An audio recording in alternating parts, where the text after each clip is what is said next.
Hey, how are you doing on this Thursday? Let's just take a look at Jim Jordan's diary entry.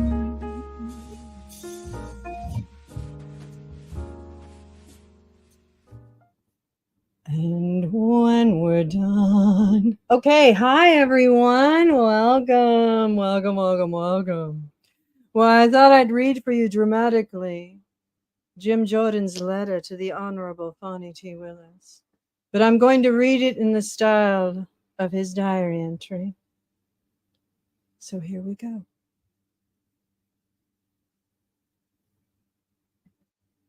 Dear Diary, from the 118th Congress, the Congress of the United States House of Representatives, Committee on the Judiciary, 2138 Rayburn House Office Building, Washington, D.C., 205-556-206, 202-225-6906, judiciary.house.com. August 24th, 2023. The Honorable Fannie T. Willis, District Attorney, Fulton County District Attorney's Office, 141 Prior Street, Southwest, Atlanta, Georgia, 30303. Dear Miss Willis, a.k.a. my diary. On August 14th, 2023, you brought a 41-count indictment against 19 defendants, including, if you didn't know, a former president of the United States and current declared candidate for that office again. 3 times a loser. His attorneys, a former White House chief of staff, and a former U.S. Department of Justice DOJ official. Well, not really, but you know. Related to the 2020 election for president of the United States. Among other things, you've alleged that these 19 individuals, 30 unindicted co-conspirators, of which I hope I am not one, and others, were part of a criminal enterprise. And you've identified a number of acts that you claim were committed in furtherance of this purported criminal enterprise, including the then White House chief of staff asking a member of Congress for the phone number of the Speaker of the Pennsylvania House of Representatives. The then president tweeting the hearings in the Georgia legislature were being aired on a news channel and commenting on those hearings, like any streamer. And 3, numerous acts taking place in other states not involving the conduct of the 2020 election in Georgia or the counting of the votes cast in Georgia. Your indictment and your prosecution implicate substantial federal interests, and the circumstances surrounding your actions raise serious concerns about whether they are politically motivated. Turning first to the question of motivation. Rise and grind, girl. It is noteworthy that just 4 days before this indictment, you launched a new campaign fundraising website that highlighted your investigation into President Trump. Additionally, the forewoman of the special grand jury, I mean, let's be real, what was she all about? You convened to investigate President Trump earlier this year, bragged during an unusual media tour about her excitement at the prospect of subpoenaing President Trump and getting to swear him in. Last week, the Fulton County Superior Court publicly released a list of charges against President Trump, reportedly hours before the vote of the grand jury. How's that happen? Fulton County Court has disqualified you from targeting current Georgia Lieutenant Governor Burt Jones as part of your probe on the grounds that you actively supported and held fundraising events for his Democratic opponent. And unlike officials in other jurisdictions, Fulton County officials have suggested they will process the former president as a typical criminal defendant, requiring mugshots and possibly even a cash bond. I just haven't kept up with the news, otherwise I'd know exactly. The timing of this prosecution reinforces concerns about your motivation. In February 2021, news outlets reported that you directed your office to open an investigation into President Trump. Indeed, sometime on or around February 11th, 2021, your office, right before Valentine's Day, your office purportedly sent a letter. Well, it was a Valentine's, to several Republican officials in Georgia requesting that they preserve documents relating to a matter of high priority that your office was investigating. Yet, You did not bring charges until 2.5 years later. Well, it's almost as if it took you time to look into it. At a time when the campaign for the Republican presidential nomination is in full swing. Well, actually, it's not. Moreover, you have requested that the trial in this matter begin on March 4th, 2024, the day before Super Tuesday. Girl. And 8 days before the Georgia presidential primary. Timing coincidental? I think not. It is therefore unsurprising many have speculated that this indictment and prosecution are designed to interfere with the 2024 presidential election. Did you hear me? Moreover, this indictment and prosecution implicates several significant federal interests. First, the indictment appears to be an attempt to use state criminal law to regulate the conduct of federal officers acting in their official capacities. In count 22, for example, the indictment seeks to criminalize under Georgia law internal deliberations within the DOJ, including a meeting where a former DOJ official requested formal authorization from his superiors to take an official act. That's one way of describing it, but it's really not what happened now, is it? And in count 1, why I didn't start with that, I don't know. The indictment seeks to criminalize under Georgia law the White House chief of staff arranging meetings and phone calls for the president. I mean, he was just arranging meetings and phone calls. What is illegal about that? There are also aspects of this indictment that give rise to questions about whether your office is seeking to criminalize under Georgia law certain speech of federal officers, including the president, that is protected by the First Amendment, if you haven't noticed. Especially given the potential of states to target certain federal officials, such indictments implicate core federal interests, like mine. When states rely on acts like these, apparently taken in connection with official duties, I guess, to criminally prosecute federal officers, it raises serious concerns, and the supremacy clause of the Constitution imposes a threat to the operations of the federal government. Wait, I thought you didn't want the federal government to be supreme. The threat of future state prosecution for official acts may dissuade federal officers from effectively performing their official duties and responsibilities, or prevent them from breaking the law. You choose. Congress has long been sensitive to the threat that such state prosecutions can pose to the operations of the federal government. And right now, people were federalists.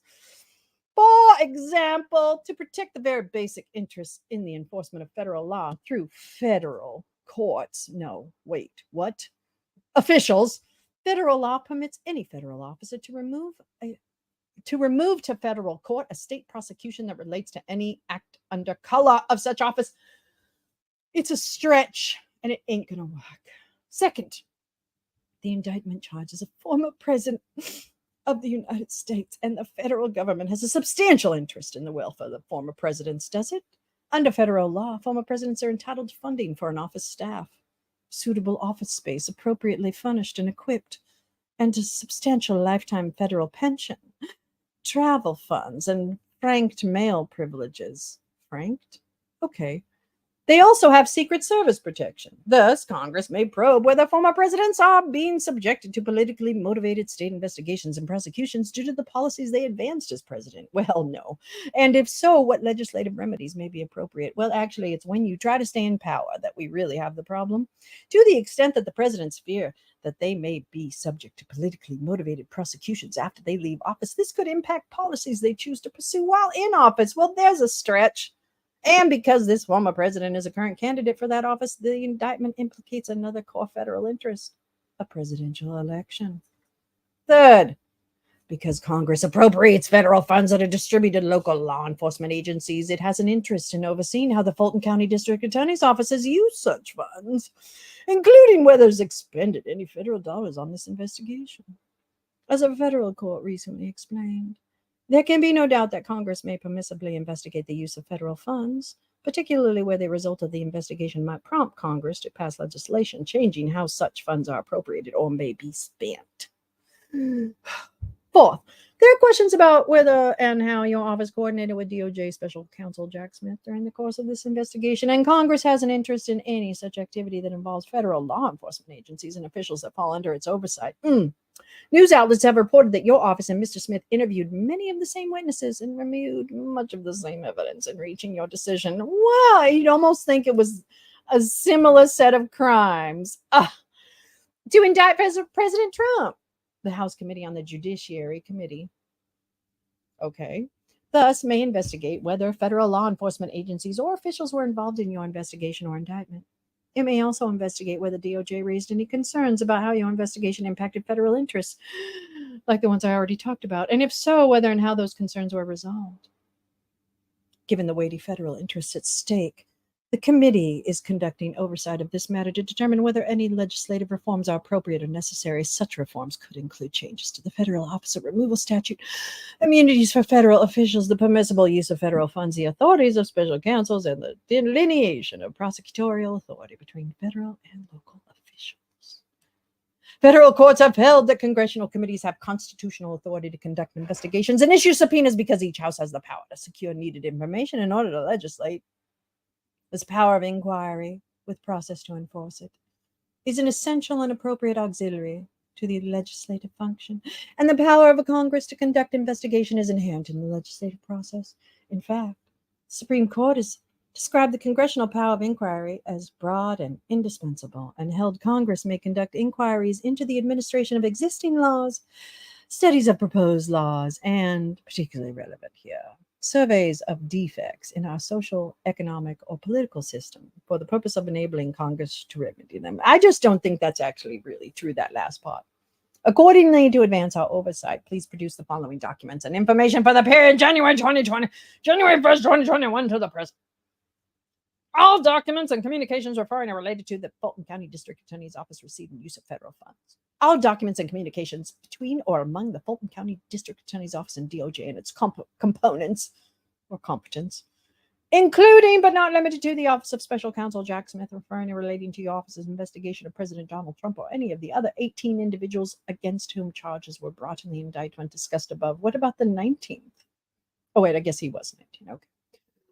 All documents and communications between Fulton County District Attorney's Office and any federal executive branch officials regarding your office's investigation of President Donald Trump or any of the other 18 individuals against whom charges were brought in the indictment discussed above.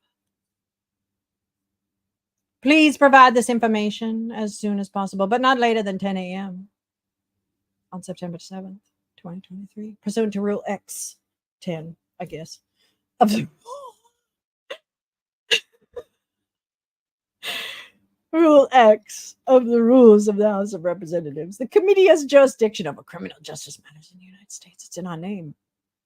If you have any questions about this request, please contact committee staff, not me, at 202-225-6906. Thank you for your prompt attention to this matter. Sincerely, Jimmy Jordan, Chairman.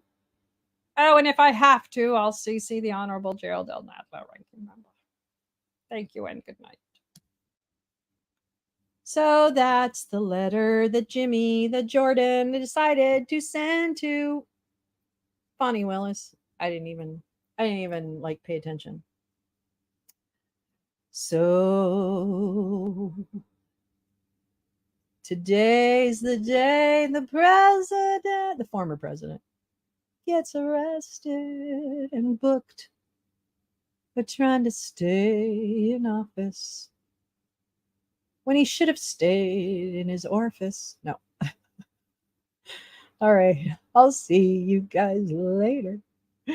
Thank you so much for coming today or listening. Actually, it's not live. So thank you for listening. Take care. Have a great day. See you around. Goodbye.